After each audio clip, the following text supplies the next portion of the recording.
നമസ്കാരം, ഏവർക്കും post market റിപ്പോർട്ട്സുകളിലേക്ക് സ്വാഗതം. ഇന്ന് ഓഗസ്റ്റ് 4.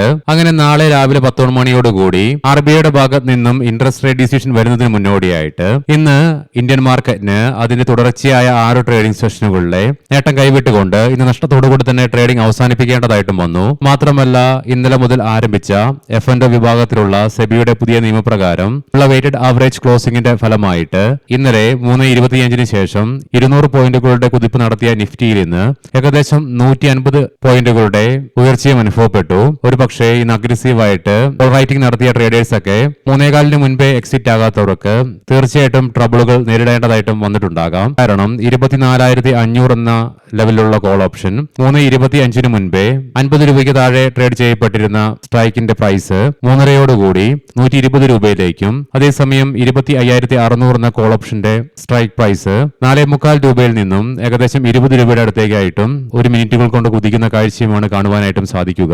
അതുകൊണ്ട് തന്നെ വരും ദിവസങ്ങളിൽ എസ്പെഷ്യലി ഓപ്ഷനിലൊക്കെ ട്രേഡ് ചെയ്യുന്നവർ, എസ്പെഷ്യലി റൈറ്റേഴ്സ് വളരെ കെയർഫുൾ ആകണം. ഒരുപക്ഷെ 3:15 മുന്നേ മാർക്കറ്റിൽ നിന്നും എക്സിറ്റ് ആകുന്നതായിരിക്കും അഗ്രീസീവായിട്ട് മാർക്കറ്റിനെ സമീപിക്കുന്നവരെ സംബന്ധിച്ചിടത്തോളം അഭികാമ്യമാവുകയും ചെയ്യുക. നിഫ്റ്റിയിലും ബാങ്ക് നിഫ്റ്റിയിലൊക്കെ ഇന്ന് ഗ്യാപ് ഡൗൺ ഓപ്പണിംഗ് ആയിരുന്നു ലഭ്യമായിരുന്നതും. മാത്രമല്ല 24,700 എന്ന ലെവലിന് മുകളിൽ ഉള്ള ഓപ്പണിംഗ് ലഭിച്ചെങ്കിലും അത് നിലനിർത്തുവാൻ ഇന്ന് മാർക്കറ്റിനായുമില്ല.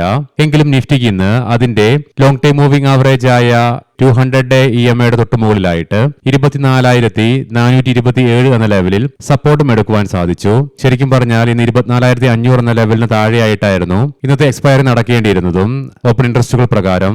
എന്നാൽ പുതിയ ക്ലോസിംഗ് റൂൾസ് വന്നതിന്റെ ഫലമായിട്ട് ഉണ്ടായ ശക്തമായ ഉയർച്ചയെ തുടർന്ന് 159 പോയിന്റുകളുടെ നഷ്ടം നേരിടേണ്ടി വന്നെങ്കിലും 24,600 എന്ന ലെവലിന് മുകളിലായിട്ട് ഈ എക്സ്പയറി നിഫ്റ്റിക്ക് നടത്തുവാനായപ്പോൾ സെൻസെക്സിന് 210 പോയിന്റുകളുടെയും ബാങ്ക് നിഫ്റ്റിക്ക് 340 പോയിന്റുകളുടെ നഷ്ടവും നേരിടേണ്ടതായിട്ട് വന്നു. അതേസമയം ബോർഡർ മാർക്കറ്റ്സിൽ നിന്നും മിക്സ്ഡ് ആയിട്ടുള്ള സെന്റിമെന്റ്സ് ആണ് കാണുവാനായിട്ടും സാധിക്കുക. നിഫ്റ്റി സ്മോൾ ക്യാപ്പിന് 0.5% നേട്ടത്തോടുകൂടി ട്രേഡിംഗ് അവസാനിപ്പിക്കുവാനായപ്പോൾ നിഫ്റ്റി മിഡ് ക്യാപ്പിന് 0.5% നഷ്ടത്തോടുകൂടിയും ട്രേഡിംഗ് അവസാനിപ്പിക്കേണ്ടതായിട്ടും വന്നു. NSEയുടെ അഡ്വാൻസ് ഡിക്ലൈൻ റേഷ്യോയിലും 1,390 സ്റ്റോക്കുകൾക്ക് നേട്ടത്തോടുകൂടിയും അതേസമയം 1,616 സ്റ്റോക്കുകൾക്ക് നഷ്ടത്തോടുകൂടിയും ട്രേഡിംഗ് അവസാനിപ്പിക്കേണ്ടതായിട്ട് വന്നു. Apollo hospitals, Hindalco, Trent, Jio financial, ITC തുടങ്ങിയ സ്റ്റോക്കുകൾക്ക് ഇന്ന് നിഫ്റ്റി 50യിലെ ടോപ്പ് ഗെയിനേഴ്സ് ആയിട്ട് മാറുവാനായപ്പോൾ Grasim industries, HDFC life, Bajaj auto, Reliance, Max health, ഗയ തുടങ്ങിയ സ്റ്റോക്കുകൾക്ക് ഇന്ന് നിഫ്റ്റി 50യിലെ ടോപ്പ് ലൂസേഴ്സ് ആയിട്ട് മാറേണ്ടതായിട്ടും വന്നു. വെള്ളിയാഴ്ചത്തെ ക്ലോസിംഗ് ലെവലിൽ നിന്നും ഇന്നലെ ഫ്ലാറ്റ് ആയിട്ട് ക്ലോസിംഗ് രേഖപ്പെടുത്തിയ ഇന്ത്യൻ രൂപയ്ക്ക് ഇന്ന് US ഡോളറിനെതിരെ നേരിയ നഷ്ടത്തോടുകൂടി ട്രേഡിംഗ് അവസാനിപ്പിക്കേണ്ടതായിട്ടും വരികയും ചെയ്തു. ഏകദേശം 8 പൈസയുടെ. സെക്ടർ വൈസ് നോക്കുമ്പോൾ മെറ്റൽ, മീഡിയ തുടങ്ങിയ മേഖലകളെ മാറ്റി നിർത്തി കഴിഞ്ഞാൽ ബാക്കി എല്ലാ മേഖലകൾക്കും തന്നെ നഷ്ടത്തോടുകൂടി തന്നെ ട്രേഡിംഗ് അവസാനിപ്പിക്കേണ്ടതായിട്ടും വന്നു. നിഫ്റ്റി ITക്ക് ഇന്ന് 0.25% ഇടിവ് നേരിട്ടപ്പോൾ oil and gas, realty, infra, private bank, consumer durables, FMCG തുടങ്ങിയ മേഖലകൾക്കും 0.5% മുതൽ 2% ഇടിവും നേരിട്ടു. ഗോഡ്ഫ്രൈ ഫിലിപ്സിന്റെ ഫാമിലിയിൽ ഉണ്ടായിരുന്ന പ്രശ്നങ്ങൾക്ക് ഇന്നൊരു പരിഹാരമായി, അതായത് ശ്രീ സമീർ മോദി തന്റെ മാതാവായ ബീന മോദിക്കെതിരായിട്ട് നൽകിയ കേസ് പിൻവലിച്ചതിനെ തുടർന്ന് ഇന്ന് സ്റ്റോക്കില് 7.2% ഉയർച്ച അനുഭവപ്പെട്ടു. പിന്നീട് പ്രോഫിറ്റ് ബുക്കിങ്ങിനെ തുടർന്ന് നേരെ നേട്ടം ചോർന്നു പോയെങ്കിലും 4% നേട്ടത്തോടുകൂടി തന്നെ ഇന്ന് ട്രേഡിംഗ് അവസാനിപ്പിക്കുവാനും സ്റ്റോക്കിനായി. Q1 ഏർണിംഗ്സിന്റെ റിസൾട്ടിനെ തുടർന്നും വിവിധ ബ്രോക്കറേജുകളുടെ ഭാഗത്ത് നിന്നും സ്റ്റോക്കിന് ബുള്ളിഷ് ഔട്ട്ലുക്ക് നൽകിയതിനെ തുടർന്ന് ഏത് എനർജിയുടെ സ്റ്റോക്ക് പ്രൈസിൽ ഇന്ന് 16% ഉയർച്ച ഇൻട്രാഡേ ബേസിസിൽ അനുഭവപ്പെട്ടു. കൂടാതെ 14% നേട്ടത്തോടു കൂടിയിട്ടാണ് ഇന്ന് സ്റ്റോക്ക് ട്രേഡിംഗും അവസാനിപ്പിച്ചത്. ഇന്ന് രാവിലത്തെ പ്രീ മാർക്കറ്റ് റിപ്പോർട്ട്സിൽ നമ്മൾ കണ്ടിരുന്നു, ഇന്നലെ മുതൽ പ്രാബല്യത്തിൽ വരുന്ന തരത്തില് സെൻട്രൽ ഗവൺമെന്റ് ഭാഗത്ത് നിന്നും ഇന്ത്യയിൽ നിന്ന് കയറ്റുമതി ചെയ്യപ്പെടുന്ന ഫ്യൂവലിന്റെ മുകളിൽ വിൻഡ്ഫോൾ ടാക്സ് ഉയർത്തിക്കൊണ്ടുള്ള നടപടി. ഇതിനെ തുടർന്ന് Q1 ഏർണിംഗ്സിന് സ്ട്രീറ്റ് എസ്റ്റിമേഷനെ ബീറ്റ് ചെയ്യുവാൻ സാധിച്ച ഓയിൽ മാർക്കറ്റിംഗ് കമ്പനികളുടെ Q2 ഏർണിംഗ്സില് അനലിസ്റ്റുകളുടെയും എക്സ്പെർട്ടുകളുടെയും ഭാഗത്ത് നിന്നും ക്ഷീണമേൽപ്പിച്ചേക്കാമെന്നുള്ള ഔട്ട്ലുക്കും ഇന്ന് വരികയുണ്ടായി. Jio BlackRock asset management company അവരുടെ first ETF Jio BlackRock Nifty 50 ETF എന്ന പേരിൽ ഇന്ന് ലോഞ്ച് ചെയ്തിട്ടുണ്ട്. ഇനി നമുക്ക് തുടർച്ചയായി 6 ട്രേഡിംഗ് സെഷനുകളിലെ ശക്തമായ നേട്ടത്തിന് ശേഷം ഇന്ത്യൻ മാർക്കറ്റിനെ ഇന്ന് നഷ്ടത്തോടുകൂടി തന്നെ ട്രേഡിംഗ് അവസാനിപ്പിക്കുവാൻ ഇടയാക്കിയ ഘടകങ്ങൾ എന്തൊക്കെയാണെന്ന് വിശദമായി തന്നെ പരിശോധിക്കാം. ഇന്നലെ 24,600 എന്ന ലെവൽ നിഫ്റ്റിക്ക് മറികടക്കുവാനായെങ്കിലും അവസാനം മുൻപ് നമ്മൾ കണ്ട പോലെ തന്നെ സെബിയുടെ പുതിയ നിയമപ്രകാരമുള്ള പുതിയ ക്ലോസിംഗ് വന്നതോടുകൂടി നിഫ്റ്റിക്ക് ഇന്നലെ ക്ലോസിംഗ് ബേസിസിൽ 24,774 എന്ന ലെവലിൽ ട്രേഡിംഗ് അവസാനിപ്പിക്കുവാനുമായിരുന്നു. മാത്രമല്ല വെസ്റ്റ് ഏഷ്യൻ പ്രശ്നം ആരംഭിച്ചതിനു ശേഷം നിഫ്റ്റിയിലെ സ്വിംഗ് ഹൈ ആയ 24,600 എന്ന ലെവൽ ഏപ്രിൽ മാസം ടെസ്റ്റ് ചെയ്യപ്പെട്ടെങ്കിലും സീസ് ഫയർ വന്നപ്പോൾ പിന്നീട് 4 മാസങ്ങൾക്ക് ശേഷം ഇതാദ്യമായിട്ടാണ് ഈ ലെവലിലേക്ക് നിഫ്റ്റി എത്തിച്ചേരുന്നതും. ആയതിനാൽ തന്നെ ഇന്ന് മാർക്കറ്റിൽ 24,700 എന്ന ലെവലിന് മുകളിലുള്ള ഒരു ഓപ്പണിംഗ് ലഭ്യമായപ്പോൾ എസ്പെഷ്യലി വെസ്റ്റ് ഏഷ്യയുമായി ബന്ധപ്പെട്ടുകൊണ്ട് രാവിലെ പ്രീ മാർക്കറ്റ് റിപ്പോർട്ട്സിൽ നമ്മൾ കണ്ട പോലെ തന്നെ വീണ്ടും നെഗറ്റിവിറ്റി കടന്നു വരാൻ തുടങ്ങിയതിനെ തുടർന്നും എണ്ണയുടെ വിലയിൽ ഉണ്ടായ നേരിയ ഉയർച്ചയുടെ ഫലമായിട്ട് ശക്തമായ പ്രോഫിറ്റ് ബുക്കിംഗ് ആയിരുന്നു സ്മാർട്ട് ആയിട്ടുള്ള നിക്ഷേപകരുടെ ഭാഗത്ത് നിന്ന് മാർക്കറ്റിന്റെ ആദ്യ മിനിറ്റുകളിൽ തന്നെ പ്രകടമാവുകയും ചെയ്തത്. ഇതിനെ തുടർന്ന് ഇന്ന് മീഡിയ, മെറ്റൽ തുടങ്ങിയ മേഖലകളെ മാറ്റി നിർത്തി കഴിഞ്ഞാൽ മറ്റെല്ലാ മേഖലകൾക്കും ഇന്ന് ഇടിവ് നേരിടേണ്ടതായിട്ട് വന്നു.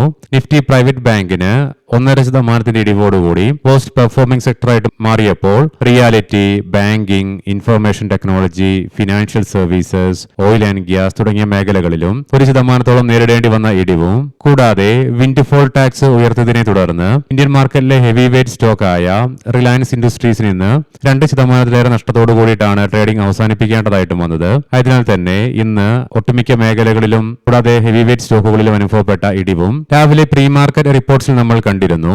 24,700 എന്ന ലെവലിന് മുകളിലായിട്ട് നിഫ്റ്റിക്ക് നിലനിൽക്കണമായിരുന്നു, മുന്നോട്ടൊരു പ്രയാണം സാധ്യമാകണമായിരുന്നെങ്കിൽ. കാരണം ഈ ലെവലിലായിട്ടായിരുന്നു നിഫ്റ്റിയുടെ സിമ്പിൾ മൂവിംഗ് ആവറേജ് ആയ 200 SMA നിലകൊണ്ടതും. അതിന്ന് തത്വത്തിൽ പ്രായോഗികവുമായില്ല. മാർക്കറ്റ് ഓപ്പണായ ഉടനടി തന്നെ ഈ ലെവലിലുള്ള മാർക്കറ്റിന്റെ ഗ്രിപ്പ് ശക്തമായി തന്നെ നഷ്ടപ്പെട്ടതും കൂടാതെ അനലിസ്റ്റുകളും എക്സ്പേർട്ടുകളും വെച്ച് പുലർത്തിയിരുന്ന പ്രതീക്ഷ മാർക്കറ്റിൽ കൂടുതലും കൺസോളിഡേഷനുള്ള സാധ്യതകൾ തന്നെയായിരുന്നു. അതിന്ന് പ്രാബല്യത്തിലാവുന്ന കാഴ്ചകൾ തന്നെയാണ് കാണുവാനായിട്ടും സാധിക്കുക.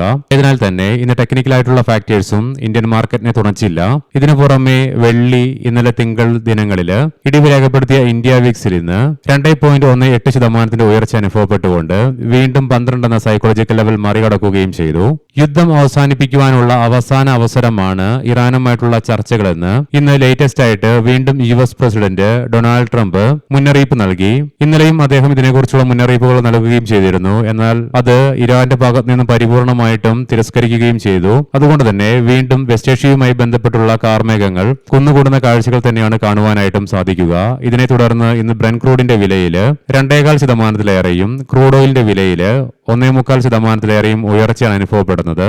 ബ്രെന്റ് ക്രൂഡിന്റെ വില $85.73 ക്രൂഡ് ഓയിലിന്റെ വില $81.81 എത്തിച്ചേർന്നു. ഇതിനെല്ലാം പുറമെ നാളെ RBIയുടെ ഭാഗത്ത് നിന്നും ഇൻട്രസ്റ്റ് റേറ്റ് ഡിസിഷൻ വരുന്നതിന് മുന്നോടിയായിട്ട് മാർക്കറ്റ് അനുഭവപ്പെട്ട ജാഗ്രതയും നിഫ്റ്റിയുടെ ഈ മാസത്തിലെ ആദ്യ ആഴ്ചയിലെ വീക്കിലി എക്സ്പയർ അനുബന്ധിച്ച് അനുഭവപ്പെട്ട വോൾട്ടാലിറ്റിയും ഇന്ന് മാർക്കറ്റിനെ കൺസോളിഡേഷനോട് കൂടിയിട്ടാണെങ്കിലും നഷ്ടത്തോടുകൂടി തന്നെ ട്രേഡിംഗ് അവസാനിപ്പിക്കുവാനും ഇടയാക്കി. ഗ്ലോബൽ മാർക്കറ്റിലേക്ക് വരുമ്പോൾ യുഎസിലെ ഡോ ജോൺസ് ഫ്യൂച്ചറിൽ നിന്നും രാവിലെ ഉണ്ടായിരുന്ന നേട്ടത്തിൽ നിന്നും 100 പോയിന്റുകൾ ചോർന്നു പോയിക്കൊണ്ട് നിലവിൽ സ്ലൈറ്റ്ലി പോസിറ്റീവായിട്ട് മാത്രമേ ഡോ ജോൺസ് ഫ്യൂച്ചർ ട്രേഡിംഗ് നടത്തുന്നുള്ളൂ. യൂറോപ്യൻ മാർക്കറ്റ്സിൽ UK മാർക്കറ്റ് 0.5%, ജർമ്മൻ മാർക്കറ്റിന് 0.5% നേട്ടത്തോടുകൂടി വ്യാപാരത്തിൽ തുടർന്നുകൊണ്ടിരിക്കുമ്പോൾ ഫ്രാൻസ് മാർക്കറ്റിൽ സ്ലൈറ്റ്ലി നെഗറ്റിവിറ്റിയാണ് അനുഭവപ്പെടുന്നതും. ഏഷ്യൻ മാർക്കറ്റ്സിൽ നിന്നും മിക്സഡ് ആയിട്ടുള്ള സെന്റിമെന്റ്സ് ആണ് കാണുവാനായിട്ടും സാധിക്കുക. ഗോൾഡിന്റെ വില രാവിലത്തെ സ്ഥിതി അതേപടി തന്നെ തുടരുന്നുണ്ട്. $4,049.24 per ഔൺസ് എന്ന നിലയിലായിട്ടാണ് ഗോൾഡിൽ ട്രേഡിംഗ് നടന്നുകൊണ്ടിരിക്കുന്നതും.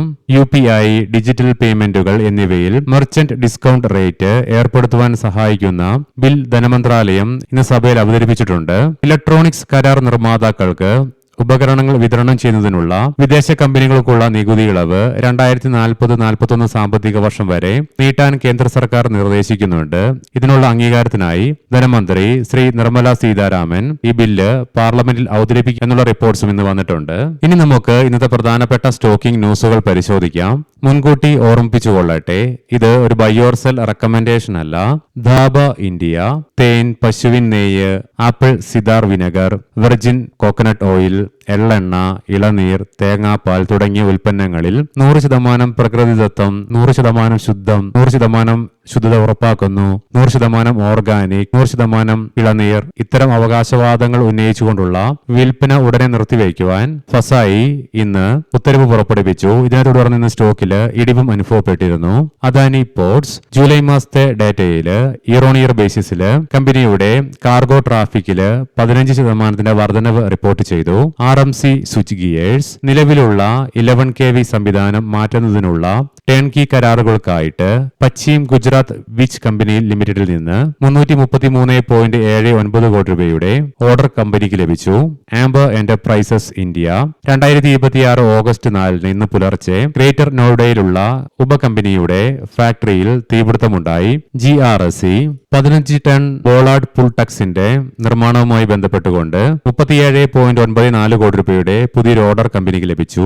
എവറസ്റ്റ് ഇൻഡസ്ട്രീസ് 2022-23 സാമ്പത്തിക വർഷവുമായി ബന്ധപ്പെട്ടുകൊണ്ട് ഏകദേശം 3.17 കോടി രൂപയുടെ GST ഷോക്കോസ് നോട്ടീസ് കമ്പനിക്ക് ലഭിച്ചു.